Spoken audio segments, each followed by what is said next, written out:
Well, thank you all very much for being here. Thank you for your patience. It's been a long couple of days, but productive couple of days. I mean, I think what you see is that America's a global superpower with global obligations, and President Trump is laser focused on a great deal in Iran, has the patience to see it through in historic fashion to make sure they never have a nuclear weapon. At the same time, I'm out here on his behalf to ensure that our Pacific allies know exactly where America stands. And that we're prepared to defend our interests, stand with our allies, and project power halfway around the world. And you see that through our national defense strategy. Yes, we're focused on the homeland and our hemisphere, but our ability to project power into the Pacific is central to how we plan and to how we work with our allies and partners. For all the meetings we held today, from Japan to South Korea to the Philippines to Indonesia to Thailand to Vietnam to Australia to the UK, when we're working together with partners with real capabilities, with American leadership, I think there's no limit to what we'd accomplish. So thank you for joining us, and I look forward to a few questions. Yeah, I wanted to ask you, this announcement here today seems like another step towards deterring China. I wanted to ask you if you would characterize your remarks today as softer potentially on China compared to your remarks last year. As an example, last year you said a Chinese attack on Taiwan was, quote, imminent. And with that, has the U.S. decided to pause that latest weapon shipment to Taiwan? I think our message today was very much in sync with precisely where the president wants to go, which is we're going to be strong, but we can speak softly while carrying that big stick and be very clear about the fact that there are places where we can work together with China. We respect their ambitions. We know that they have a significant military buildup. That comes with considerations we have to take as a sovereign nation to ensure that we're prepared for any possible contingency. And at the same time, our position hasn't changed on Taiwan. I said that publicly in my remarks today. That was, but to have an opportunity with another global power to meet in person, as she and President Trump did, I think is precisely what the world would want to see. Right? Is those two nations like that coming together to deconflict and to converse about the issues of the day is important. It doesn't necessarily signal a sea change in those relations or how they see the world, and that's what the president said also. But it's what I think everyone would like to see in that context. On China, sir, you mentioned. Go ahead. Thank you. What will you and the president need to see in order to, from Iran's nuclear program, in order to finalize the deal and open the Strait of Hormuz? Ultimately, like I said, any deal that the president is willing to make, he's only going to make it if he believes it's a great deal for our country and the security of the world. And only one president was willing to lay it out on the line and ensure after 47 years that Iran is not capable of having a nuclear weapon. And so you saw it in how he's been talking about it publicly. Those goalposts haven't shifted at all, which is the expectation of the American people and what we've stated to Iran. So in the middle of negotiations, the closer they come to that reality, both now and into the future, the closer we're going to get to that kind of a deal. And I also, having been in the room with him, I know he means it when he looks in the camera in the cabinet room and said they can either do this now through a deal, and we think we're in a good place to make that deal, or they can deal with the War Department. And we are prepared. We're postured even stronger today than we were on day one to address it that way if we have to, but he'd prefer not to. So Iran knows very, very clearly what our expectations are, and that's on the negotiating team to deliver. They're coming in our direction. The talks have been productive. I think they know where it needs to go, and I'm quite confident with our president, who makes nothing but great deals, that ultimately it'll be something he's proud to defend, that ensures that Iran, which everyone knows should not have a nuclear weapon, never does.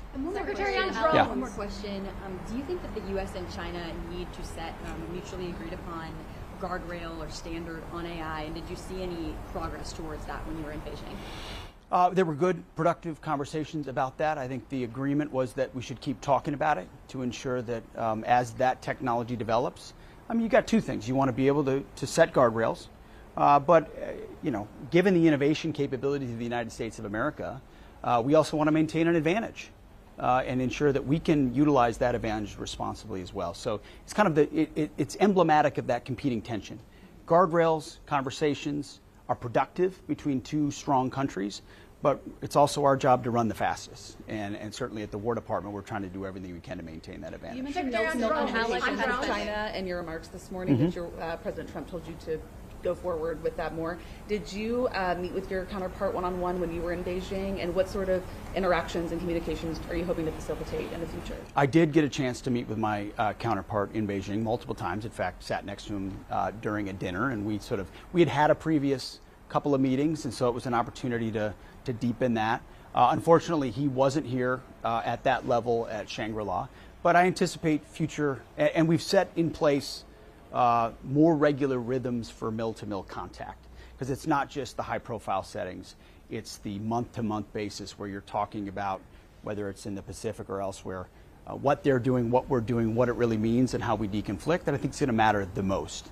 And that's the expectation of our leadership, is hey, we're starting a new chapter, which is more collaborative, and at the mill-to-mill level, our job is to make sure we facilitate that interaction as much as possible. Secretary, when it comes to drones, thank you so much. So the U.S. expects to make about 300,000 drones by 2027. Right now, Ukraine, it's estimated, makes between 10 and 20,000 a day.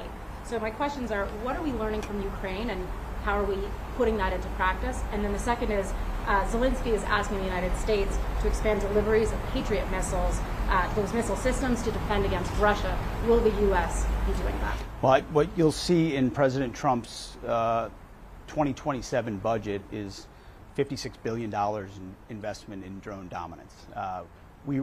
And continue to learn from what Ukraine has done on the battlefield. It's not about having the exquisite systems, it's the ability to scale it quickly, while adapting week after week. I mean, that's how quickly drone technology adapts. But given we have to do both, have the exquisite systems that can do what only America can do on autonomy, but also that attritable component, which has been so effective on both sides. But we've learned so much from Ukraine and how they operate. So it is an absolute focus of where we're going. We intend to not only be at parity, but the best in the world at it. And I think you'll see from our department that kind of investment going forward. What was your second question again? Zelensky is asking the U.S. Oh, I mean, Patriot missile. listen, we're changing the way we make all those types of important munitions to ensure that our companies are delivering not just a little bit more, but a lot of bit more across the spectrum. And where we can help Ukraine, we have. Where we can enable Europe to do more, we have. And I'm encouraged by the European commitment. If you look at the amount of money that's been spent, Europe has stepped up, and Ukraine has been just as, if not more, effective in the process. So we want them to be able to defend, and we'll find a way to make sure we can help them. If allies in the Indo-Pacific significantly step up their defense spending, can the U.S. industrial base keep up and deliver the capabilities and systems that they would need in timelines required? That's our job. That's, I'd say, one of the biggest parts of my job that is hidden from public sight. How do we ensure that our defense industrial base is supercharged? That's why we talk about it every day. That's why our budget reflects a fundamental change in how we build out our manufacturing base. That's why we're asking companies to invest in new plants, new equipment, new production lines, and we're giving them order times so they know, hey, for the next 5 to 7 years, I'm going to be making PAC-3s. I'm going to be making Tomahawks. I'm going to be making THAADs. And so I will invest in new plants, which is American jobs and American investments. So now it's not just another additional 100 a year. It's 3,000 more a year or 6,000 more a year of any of those. Now it's not just our needs for our operational plans, but it's our allies out here who are counting on us. And then when we do that, we can point back at them and say, now, here's where we can co-produce. You're a rich country who has the ability to make more in the defense space. Partner with us in order to do that. In fact, that was some of the conversations we just had. We're on ramping up those types of munitions so our partners have them, but also they can feed them back at us. And we've got even more capabilities. How much did the Strait of Hormuz come up in Iran in your conversations with these leaders over the past, 48 hours or so?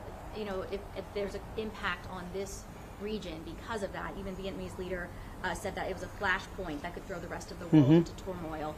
Did you discuss that with them, and is that blockade still in place there? The blockade is very much still in place, and the Strait of Hormuz came up relatively often, and usually once we talked through it, countries were reassured that the American perspective accounted for that, which it did from the beginning, and that also our view toward energy, I think, will reshape the global map. And the president has talked about, whether it's Texas or Venezuela or energy production, how the future in energy is actually an American future. And that's good for energy security around the world. In the meantime, I believe not just what we're able to do and are doing, whether it's known or unknown in the Strait, but also other countries putting pressure on Iran. Once a deal is had, or not, depending on the choice they made, it will be a open strait, a toll-free strait that the entire world can use, which is the way that it should be. Mr. Secretary, anything else? Yes. Yes, your president previously called for Australia's help reopening the Strait of Hormuz. Did that come up in your conversations with your Australian counterpart today? And is Washington still looking for Australia's help there? Australia, when we've called Australia in this context, they've been willing to help with whatever assets they can provide, and we're grateful for that. It's in keeping with how Australia has been a strong partner of ours. The bulk of the weight has been an American effort, especially on the blockade, which has been ironclad, and frankly has put the real pressure on Iran. They want to say that they control the strait, but we do. And everything behind the scenes shows that we are in control when it comes to that, including how the dynamics of the negotiation are coming together. But we appreciate the support they're providing. I think the meetings we had on AUKUS today and other arrangements, especially in the Pacific, show that our alliance is as strong as it's ever been. On AUKUS, Mr. Secretary, you announced a new plan today for those underwater drones. But in Australia, it's another part of the AUKUS deal that has been in focus lately, those Virginia-class submarines. Yeah. Is the U.S. Committed to providing those subs on time? Can Australia count on the U.S. for that? I think they can. And that's why we did the review the way that we did, is to ensure that what we're promising is aligned with what we're able to do. And previous administrations have not put enough emphasis on our defense industrial base or our shipbuilding industrial base. And our budget, which we believe we will get, and we're laser focused on making sure it happens, invests in American capabilities, American jobs that will deliver our ability to project those subs, but also provide inside this arrangement. But it's mutually beneficial. Those subs, obviously, in the hands of Australia are important for your defense, but they also add to the combined defense of what we would need to do, heaven forbid there were a contingency. Just a couple more questions. Hegseth has mentioned in congressional testimony recently that when we're talking about funding, supplemental funding from the Iran war for base reconstruction and repair, that it would depend on force structure and needs and what that looks like. Is there consideration or discussion about permanently moving U.S. forces out of some of those bases that were hit during the war and not repairing them? This will all be President Trump's decision, depending on what direction we want to go. We feel good about the partnerships we've had in the region. Those decisions will be made given the outcome. I mean, right now we're focused on being postured and prepared to re-engage if we have to. I mean, this is a high-stakes negotiation. We've got the best negotiator in the world leading it. Iran may not want to give up their nuclear ambitions, but we believe at the table they can and will over time, given the right set of incentives.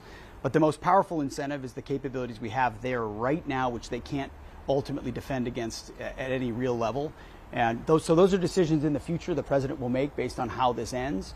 But I feel confident that he'll get to a deal that serves the interests of the American people. Last question here.